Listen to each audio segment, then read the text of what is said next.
What is going on, everyone? It's your boy Luke here for our round 2 live stream for the Valspar Championship. I know it's a little bit late, but better late than never. Went out with a few friends for St. Patty's Day, but have time now to go over the Showdown slate for tomorrow. As always, going to cover the weather, my player pool projections, ownership, all that sort of fun stuff for you guys to get you guys prepared for the single round slate. So hopefully you guys are having a good St. Patty's Day here, all that sort of fun stuff and whatnot. But let's go ahead and hop right into the numbers for this slate. Actually, I'm having a slight technical error right here. Give me 1 second, guys. It's making me authenticate my computer to do something on my end. So just give me a second to go ahead and share my screen here for you guys. There we go. Perfect. Alrighty, so now I should be able to share my screen. We should be good to go now. Let's go over some of the weather for today. Chrome has lost permission. 1 second, guys. Yeah, it's still not working. It's still giving me some issues with that. So 1 second while I go ahead and fix that. So I can go ahead and share my screen because the weather for tomorrow is going to be something that we have to look out for. No doubt about it. There's a little bit of a split for the afternoon. There's some high winds in the afternoon. In the morning, it's a little bit windier than it was for all day today. But in general, you're going to want to be playing guys in the morning. There was already a wave advantage today in the morning, about a third of a stroke difference. But for sure, something that we're going to have to take a look at. All right, well, it doesn't look like I'm going to be able to share my screen, so it's going to be a little bit of a bummer there. Hopefully, we'll be able to for the number side of things. But in the morning, you're looking at 7 to 10 mile an hour winds up until 12 p.m. Or as soon as you get to the afternoon, you ratchet up to right around 12 to 14 mile an hour winds with 20 to 23 mile an hour gusts. It's not something that we're used to seeing here on the PGA Tour. At least we didn't see it there for round 1, right? Typically, it's in that 10 to 15 mile an hour range. So that 20 to 23 miles an hour is significant, right? It's a little bit more than what we're used to seeing. You're going to have to see players clubbing up 1 or 2 times when they're playing into headwinds. And when they're playing downwind, it may be hard to hold some of these greens. I know they were receptive today, but with all of that wind, they're going to bake out throughout the week. When you have that really strong downwind shot, it's really hard to hold some of these greens. So that'll be something to take a look at. In general, on round 1, and scoring average of 1.09 under par. If we break it by wave, in the morning we had a scoring average of 1.21 shots under par. In the afternoon, it was 0.97 shots under par. So in total, that's a 0.24 shot difference between the morning and afternoon wave. For tomorrow, I'd expect it to be right around half a shot, right? So going up another quarter of a stroke difference there because of the wind difference. There's still going to be wind in the morning. Like I said, it's still 7 to 10 mile an hour winds up until right around noon, and right around 7 to 10 mile an hour gusts for most of the morning as well, even as early as 7 a.m.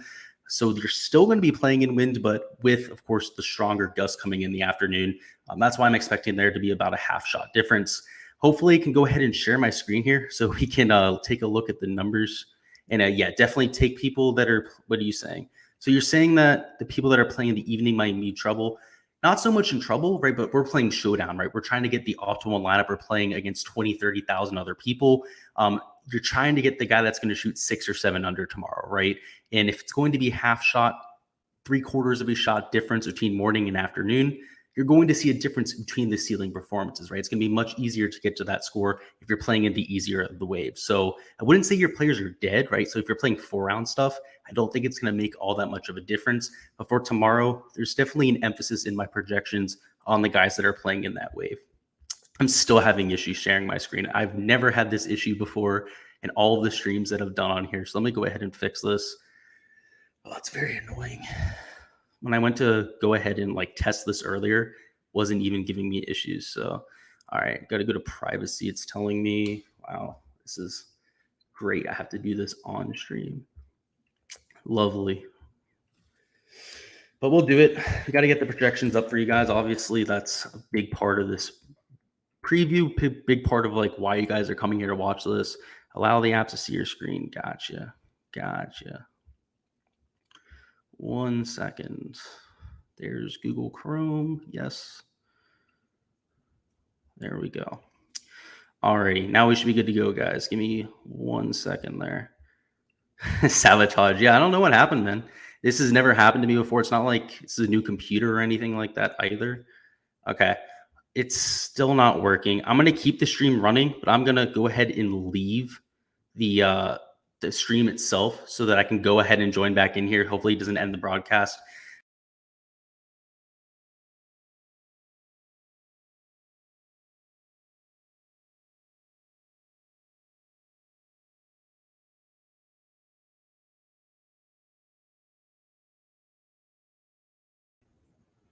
All right, we're back. Hopefully we can get this to work now that I exited the window and came back in. No, it's still not working. All right, well, great. All right, we're going to have to do everything via voice. You're just going to have to trust me on my end. I have the spreadsheet up. Of course, if you guys are on the Patreon, I guess this is a great advertisement for it. Go ahead and follow on the Patreon, right? The spreadsheet's up there. We'll be able to follow along as a group. If you're not on the Patreon, you're going to have to listen to the audio this time around. I guess there's no better time to join the Patreon than now if you haven't. In general, going in the forward into the future, it's going to be Patreon exclusive content for Showdown anyway. So if you're looking for that, I would recommend you get in there before that happens in the future. But at the top of the board, I'm really trying to focus on 3 players in particular. One of them's playing in the morning, a couple of them playing in the afternoon. First off, I like Colin Morikawa at $10,000 exactly. Of course, today he just couldn't buy a putt on the front 9, but as soon as the floodgates opened on the back 9, he started making them in bunches. He really looked in command of his game on the back 9. On the front 9, it was a little bit scratchy, a little bit off with the driving accuracy. The approach play was also a little bit off. He had a few shots that he pulled and whatnot, but still got it to 3 under par, also with a dog shit putter on his front 9. So I do like his chances for a rebound there. And again, we're disappointed with a 3 under round, which means he could very well go out there, shoot 5 or 6 under tomorrow and be optimal, even though he's playing in the afternoon wave. Another guy I like from the afternoon wave is also Dustin Johnson. If you guys were watching the PGA Tour live coverage this morning, you know exactly why I'm targeting him. He looked really sharp with every facet of his game. Off the tee, looked very much in control. His approach play was probably the best asset that he had, which was something that had kind of been fleeting him for quite some time. In the putter, he made more than enough putts today. So somebody who he looked sharp. We saw that last time out as well at the Players Championship, particularly on Sunday when he shot that 63. So in general, I think he's trending upwards. I liked him in my 4-round stuff. So even though he's playing out in the afternoon, so Dollar Bill kind of mentioning, your comment from before, they're not completely dead, right? I'm still going to be playing guys in that wave. It's just in general, particularly with some of the mid-tier and lower priced guys, I'm definitely emphasizing the guys in the morning wave. Of course, there's guys up top that are just studs. They're going to shoot low scores in any conditions, but for the guys down low, I definitely want them to have every advantage they can get. Next guy up top I'm talking about, the third stud, is Xander Shaw at $9,500. He's playing in the morning, so he is getting the good side of the wave advantage. He shot 4 under today. He looked extremely sharp at all facets of his game as well. He gained across all 4 major statistical categories. He looked in command of his putter, right? Just the distance control with the wedges. Literally everything looked in control, which at the Players Championship on day 1, that was the same thing, right? When the conditions were relatively benign, he went out there, he took it to 4 under par. I believe he was in 7th place before the complete implosion when he went out there and just blew up. So somebody that I'm expecting a lot from going forward, right? He had the good round, the Players. He just got wiped out by the wind there. He looked good in round 1 here. Now he gets the best conditions of the day tomorrow. Greens that are going to be absolutely pristine for Xander Shaw, somebody that can get super hot with a putter. So somebody that I will be playing from the AM wave for sure. I guess a few people that I'm not necessarily fading, but people that I'm not going to be playing a ton of would be Justin Thomas and Victor Hobland. Hobland did look a little bit sluggish out there. JT looked really bad with the putter. If it hadn't been for that 60-something foot eagle putt that he made by miracle, he even looked surprised when he made that thing. He would have lost over 2.5 strokes putting to the field, which of course is atrocious. And he would have shot 3 under par rather than 5 under par. So just keep that in mind. I think that putt really saved him from what could have been a disappointing day in DFS. Louis Oosthuizen, I won't be playing either. He has a habit of going out there, shooting a good score in round 1 and completely backing it up in round 2. It's been rare for him to back up a solid round with another of late over the last year or so, I'd say. So not somebody that I'm really looking to play either. Let's go ahead and catch up on chat, see if there's any questions down there. DFS City says, thanks. Congrats on 1K subs. Well, thank you for that. It was a long time coming, so I'm really happy about that. Pro Reactor says, Louis good in the wind. So yeah, he's playing in the afternoon.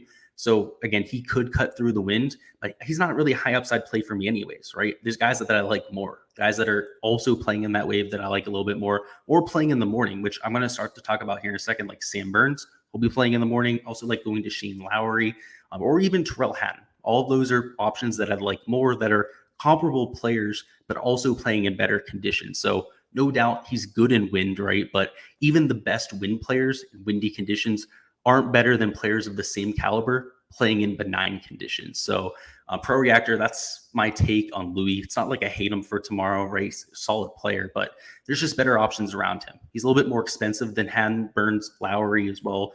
He's also more expensive than guys like Koepka that I like playing for tomorrow as well. So that's why I'm not going to have Louis in my player pool. But I totally understand the win sentiment, right? If we're dealing with round 3 or round 4 showdown, where we can't necessarily just hone in, especially for round 4 showdown, right? We can't necessarily just hone in on guys that are playing in the morning. Then Louis Oosthuizen would be an extremely intriguing option. So if he makes the cut, it's going to be windy on Sunday. Definitely somebody I'd be considering. But not necessarily so much for a round 2 showdown type of thing. Moving down a little bit further, Sam Burns, I know I just alluded to it, somebody that I really like. He shot 7 under today. Last year, came out extremely hot, backed it up there in round 2. If there's one guy that can just get scorching hot for 2 to 3 rounds at a time, it is Sam Burns. So I'm looking to ride that form. He's playing in the morning in the better of the 2 waves. Same thing with Terrell Hatton. I just talked about him. I faded him in my 4-round stuff, but to be quite honest, he looked pretty sharp today. The approach play especially. I mean, every time I clicked on his shot link, I was hitting it to 15, 20 feet, which is exactly what you want on this golf course. It's not really a golf course where you can stick it to 5, 6 feet consistently, particularly as it firms up over the weekend. You want guys that are just going to play conservatively, put themselves in the middle of the green and score from time to time. And that's what he did today. And he's playing in the easier of the 2 waves. He's going to have at least an easier time getting the ball to sit, that type of thing. So I am going to have a little bit of Terrell Hatton for tomorrow. Moving down a little bit further down the board, now we're in the 8K range, guys. A few guys that I really like. We talked about Brooks Koepka a little bit before. I also really like Jason Koprak's chance to turn around. He shot even par today. He is playing in the afternoon. Same thing with Brooks Koepka. So 2 guys that I'm playing despite of the wind advantage, just because I think they have high birdie upside. Somebody that's playing in the morning, slam dunk play, Tommy Fleetwood. He looked really solid today. We had him in our 4-round stuff. I think he can back up that round.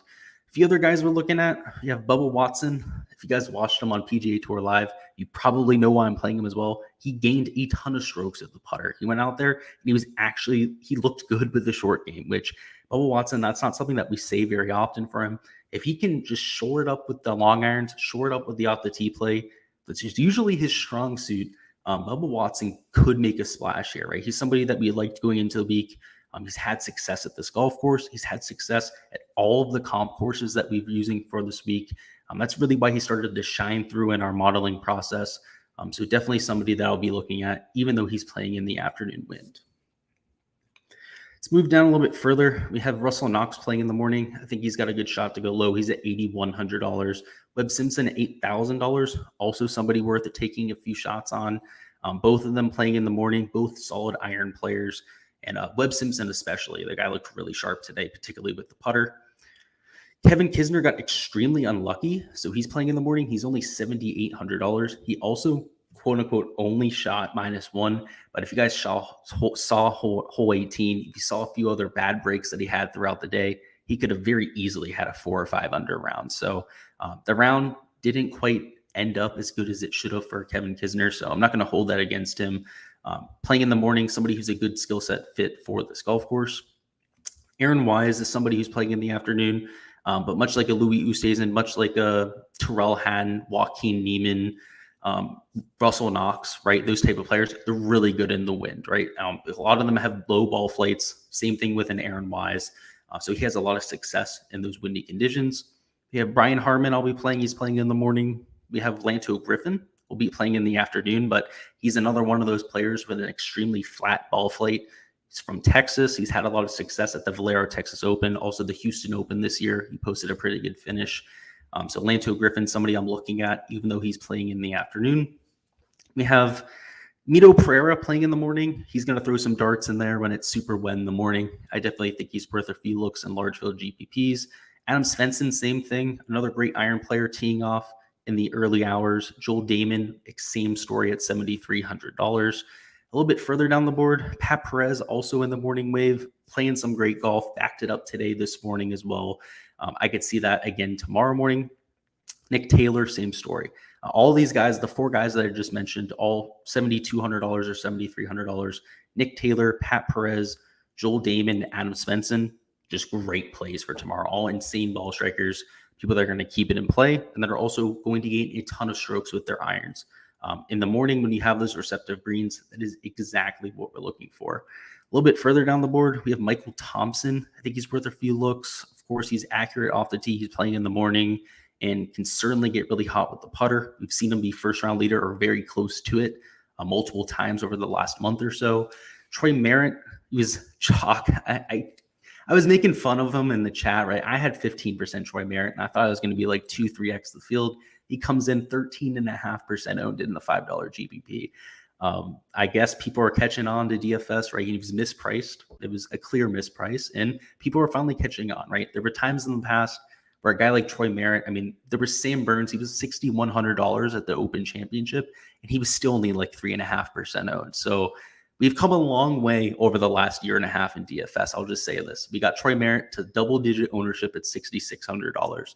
He's now $7,200. He saw a significant price increase. I'm expecting him to be at least a little bit chalky, right? I have him at 7% projected ownership. But at the same time, I'm going back to it. He's very accurate off the tee, very solid with the approach play, and a spike putter. Exactly what we're looking for tomorrow's slate. And if there's one difference between round one and round two, I'd say we're definitely looking for guys that are better putters in round two. I think a lot of your shots gained, because it's going to be a little bit more difficult, you're not going to be hitting as many greens, are going to come on the greens. So you want your quote-unquote ceiling round tomorrow that's going to be like 5 or 6 under par to probably come with a ton of putts made, right? A ton of 20 to 30 footers, that type of thing. That's how you're going to get to that type of scorecard. See if there's any questions down in the chat. Steven says, on board now. There you go. Cool. I'm sure you brought it up on the Patreon. Yeah, it makes things so much easier, right? CBO says, would Wise be a fade? He's teeing off at 2 p.m. tomorrow. Hopefully that answers your question. I know I talked about him there a couple minutes ago. Aaron Wise is a lower ball flight. He's had success at the Honda Classic. He's shot 5-6 under par PGA National when it's been pretty windy. And the conditions aren't going to be anything like what we see at PGA National, right? It's going to be a little bit less than that. Those are 20 to 25 mile-an-hour gusts. We're looking at right around 15 to 17 mile-an-hour gusts tomorrow. So if he can handle PGA National, he can go ahead and handle the Copperhead tomorrow. It's not going to be that much of an issue. So yeah, he's not a fade. I think he'll be all right. All right, now we're in the 6K range. We're getting a little bit dicey down here, but luckily, because it's Showdown, Draftkings tries to make the pricing a little bit softer. So we do have a few guys we can look at. Sahith Theegala comes to mind. He's playing in the morning. He's, of course, been in excellent form over the last month or so. Adam Long was absolutely striping his long irons today. The unfortunate part is when he put himself in scoreable positions, like when he was from like 130, 151, 160, something like that, pretty reasonable distances, he was missing greens and he was short-siding himself. He was being too aggressive. He was being overconfident in those situations. Whereas when he was on these par fives, he had 260, 280-yard approach shots into these greens. Adam Long was hitting them the 20 feet all day. He made one eagle putt. He missed 2 of them, ended up birdieing those holes. I like that for DFS, especially in the morning. He's going to have more receptive greens. If instead of missing greens when he's going for them when it was like 125, 150, instead if he starts sticking them close, he has a clear avenue to get to 5, 6, even 7 under par tomorrow. So I like Adam Long. He's an aggressive player by nature. Alex Smalley also fits that same type of mold. Very aggressive player, very solid iron player that can get hot with the putter. Scott Stallings is playing in the morning. Also had a very solid round this afternoon.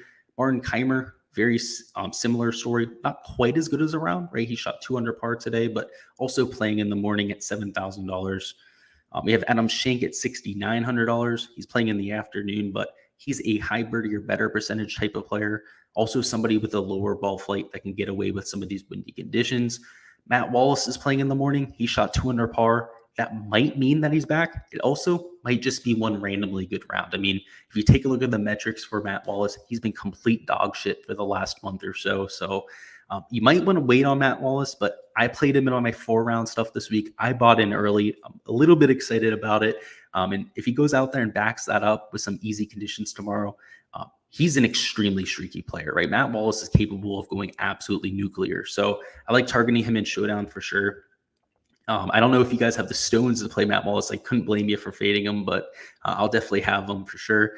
Emiliano Grillo at $6,800. He's 1 over par. He didn't shoot very well this afternoon, but at the same time, if he can turn around that approach play, which was a little bit better today than it had been over the last few months. The off the tee play was solid today, like it has been for the last few months. Of course, the putter, usually a problem for Grillo. I like his prospects. Even if he doesn't have the hot putter tomorrow, for him to go out there and gain a few strokes off the tee, a few strokes on approach, that might be enough to shoot 3 or 4 under par. And again, he's only $6,800. So playing in the morning, worth a few shots. Same thing with Taylor Moore. He shot even par today. Somebody that's also a high birdie or better percentage type of guy, even though he's only been on the tour for a few months. Hank Libiota, that fits that same type of mold. Very solid putter. If you're going to get somebody that gains 5 or 6 strokes on the field with their putter, that gets really hot, that type of thing, Hank Libiota is your guy. He's done that from time to time. He's been first-round leader handful of times over the last year on the PGA Tour. I shouldn't say handful, probably like 2 or 3 times over the last year on the PGA Tour, but that's pretty significant. Hayden Buckley, I like his chances to rebound. He had a very lackluster round today, shot 1 over par, but a very solid approach player, fits this golf course beautifully. We have Peter Malnati, somebody that's an absolute madman out there. High birdie or better percentage, one of the most aggressive players on the PGA Tour. Might be worth a few looks, even though he's playing in the afternoon. Davis Riley, hopefully you guys played him. I know I talked him up during the live stream. Very similar player to somebody like an Austin Smotherman, who also be played. Hopefully you played him as well. He shot 3 under par, but Riley shot 6 under par. And a lot of that was due to the ball striking. The kid's an absolute stud with those long irons. Would not be surprised for him to go out there and back it up tomorrow morning. We have Curtis Thompson, who will also be playing in the morning. He's a solid ball striker. I've played golf with the guy before. I can just tell you he absolutely hits piss missiles. We have Robert Schreb playing in the morning at $6,400. Somebody that I'll be playing as well. Kiradek, often barn rat. He's an aggressive player, very streaky putter. So much like a Hank Libiota, if you need somebody to gain 6 strokes with their putter in a round, he's probably one of the few guys in the field capable of that. Wyndham Clark, similar story, but he's also really solid off the tee. He's $6,200. He's playing in the morning. He shot 3 under today. Perhaps worth a few looks in GPPs. And finally, down low at $6,000, we have 4 plays that I'm going to. Brandon Hagee, Brian Gay, Chesson Hadley, and Seth Reeves. All of them, in my opinion, underpriced, right? Particularly Brian Gay and Brandon Hagee and Seth Reeves that are all playing in the morning. All pretty decent ball strikers, more solid putters for Hagee, also for Gay and Hadley. Right? All of them are more like putting specialists, but also precise players, right? They're not long off the tee, but they keep themselves in play. And in general, they gain strokes to the field with their irons. That is exactly what we're looking for at this version of the Valspar Championship. In years past, the rough has been a little bit longer. You've seen a little bit more penalty for missing fairways. So as a result, you needed guys with club head speed to be able to get it out of that rough. That has not been the case this year. I mean, just look at the top of the leaderboard. There's pretty much not a bomber in sight. I mean, I guess Sam Burns, Johnny Vegas, you could say are bombers, but Johnny Vegas gained over 4 strokes to the field today putting. That's how he did it completely. He just made like 40-foot bombs all day. He made 2 putts over 40 feet on the day. He had like 2 to 3 20-footers. He didn't have a Johnny Vegas type of day, right? So the guys up top, they really got it done with that putter and that iron play. So those are a few guys down low that I'd be taking a few looks at for this slate. Let's see if there's any questions down in chat, and then we'll go ahead and hop on out of here.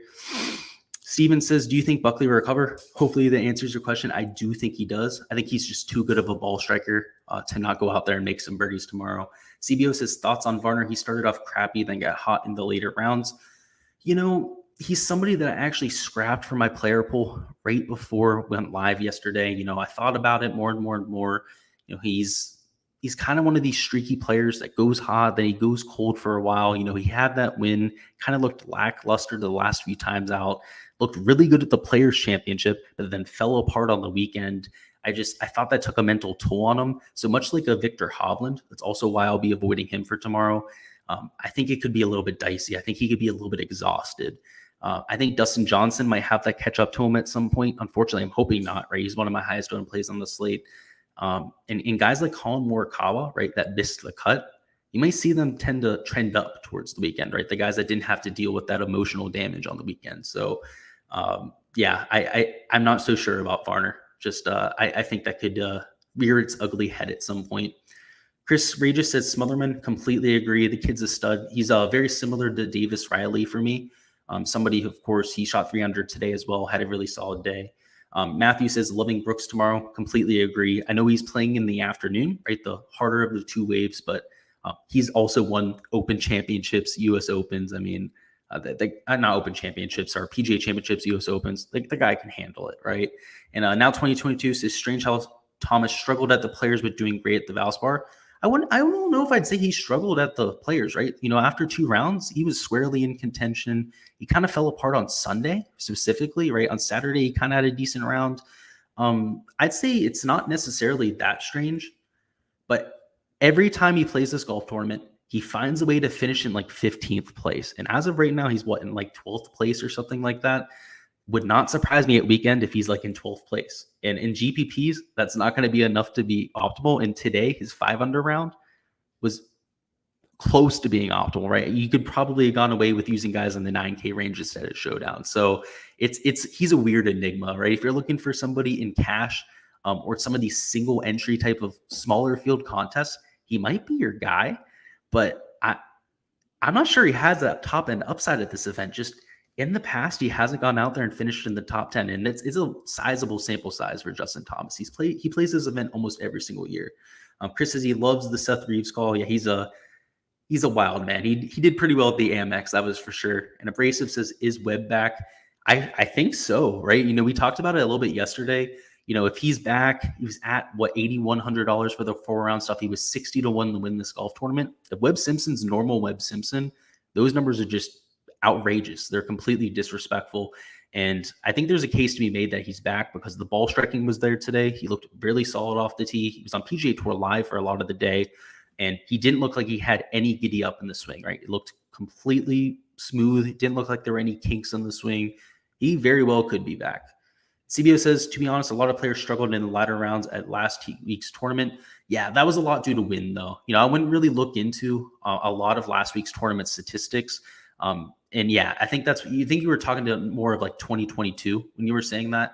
But yeah, a lot of guys, that's why I'm saying there's emotional damage, because they went out there, they had to play 4-5 rounds of golf essentially, right? Because it lasted so long. You had 30, 40 mile an hour winds. It was wet. Rounds lasted all day. I mean, I was there the entire week, and I can tell you as a fan, it was exhausting, emotionally exhausting by the end of the week. For the players, I can't even imagine how they felt. So that's why I ended up not playing Harold Varner III, because I was like, if I'm feeling like this right now, I'm just drained after that week. My whole week just felt completely off this week in terms of timing and whatnot. I can't imagine what these PGA Tour players are like, because they're getting shuttled from place to place. They're meeting with trainers. They're doing their nutritionist things. They're playing practice rounds, pro-ams, all of these other sponsorship things that they have to do. And then they have to go out there and play tournament golf. It's a problem. They're very used to their schedule of finishing on a Sunday, being able to take a day like Monday to decompress, and not having that. I'm assuming that it's having some effects on these players, particularly Victor Hobland, who today looked irritable. And he's not somebody that usually looks irritable on the golf course. He wasn't smiling very much. I forget who the ESPN Plus reporter is that keeps pointing out Hovland's smile, but she wouldn't have been pointing it out today. He didn't smile very much, that's for sure. And we're going to go ahead and wrap this up here, guys. If you're watching this on replay, you can go ahead and comment any questions that you have. I'll try to get back to you before the round starts tomorrow. But good luck with all of your lineups. We have quite a few lineups that are live in the large field GPP right now. It looks like we're having quite a few 6 of 6s. If, of course, the cut were to happen after round 1. So hopefully our guys can keep it together for the weekend. But again, we'll be back for tomorrow, hopefully earlier in the afternoon. My target time is going to be 7 p.m. for the live stream, rather than doing something at like 10 p.m. And we're going to have prize picks content coming out as well. So that's all we got. I see we have another question. I'll touch on it before we get out of here. Stefan says, is Bradley a play in Showdown? I played him in 4-round stuff, right? He's somebody that also dealt with the emotional damage, particularly because, He went double bogey at the end to completely ruin his chances of winning the golf tournament. Let me see when he's playing. If he's playing in the morning, I'll play him. He's playing in the afternoon. So, I'd rather pivot to a Tommy Fleetwood. Personally, I'd rather even pivot down to somebody like a Russell Knox or a Webb Simpson. But I don't think that you should just completely exclude him from the player pool, right? If you want to go ahead and play somebody like Keegan Bradley tomorrow, I don't want to stop you there. Angela says, just want to say you're great at golf DFS. Hey, I appreciate that. Thank you. And now it says Hobland's still mad at Berger. Oh boy, don't even get me started. I'm glad you brought this up before we got off here. Berger was right. Okay, just straight up. Berger was correct. You can watch on the video that the shot starts left of the green. In fact, it starts at like the left edge of the green. And for it to end up where it did in that time, you can pretty much draw the arc. The arc is exactly where Daniel Berger was telling them to drop. So I think Victor Hovland and Joel Damon were both full of shit on that. And I'm just going to leave it at that because it really made me mad because Daniel Berger was 100% right there. Angela says, who are your top 2 showdowns for tomorrow? And are you factoring in the weather? Yeah, the weather, I'm mostly trying to take guys in the morning. My top 2 plays. Now you're putting me on the spot here. Let me go ahead and check this out. There's an easy way to do this. I usually like to just sort by projected points per dollar. And those are usually my top plays. Top plays for tomorrow. We have Sam Burns. I would consider him a top play at $9,200. And Mino Pereira, top play at $7,400. Both people that are high birdie upside. Really solid approach players. Both played well in round 1. Also both playing in the morning, which should be the better of the 2 waves. So that would be the answer for that. But that's all we're going to have here, guys. Again, I appreciate you guys for stopping by. Abrasive says Berger 100% right. There is no other answer to that debate. Literally just watch the video. There's people that are like delusionally trying to say that Victor Hovland was right. He was not. Just watch the video. But either way, guys, I appreciate you guys for stopping by. Good luck with all of your lineups, and I'll see you guys next